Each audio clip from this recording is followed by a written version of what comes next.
जय गंगा मैया भाग 84 राजा शक्तिसेन और बाहु में हुआ युद्ध, सुशीला और बाहु का विवाह। राजा वृक को जब अश्व के पकड़े जाने की बात सुनकर अपने दूत को भेजते हैं और राजा शक्तिसेन को ये कहते हैं कि आपकी पुत्री ने क्रीड़ा में अश्व को पकड़ लिया है, उसे छोड़ने की कृपा करे। राजा शक्तिसेन दूत को कहता है कि तुम्हारे राजा से ये कह देना कि हम अश्व को नहीं लौटाएंगे और हम युद्ध करने के लिए तैयार हैं।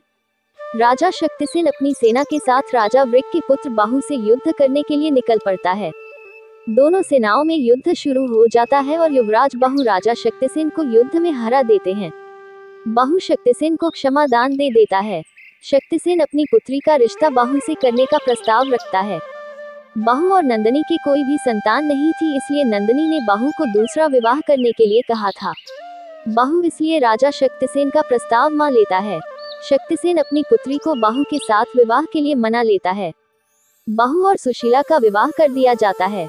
नंदनी अपने पति की नई पत्नी सुशीला से अपनी छोटी बहन की तरह प्रेम करने लगती हैं और उसे आशीर्वाद देती हैं कि वह जल्द ही सूर्यवंशी का उत्तराधिकारी दे।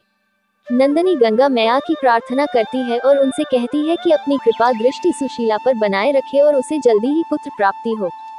गंगा मैया नंदनी को दर्शन देती है और बताती है कि सूर्यवंशी कुल को अपना उत्तराधिकारी जल्द ही मिल जाएगा। Subscribe, like, share at mind Joshi 11।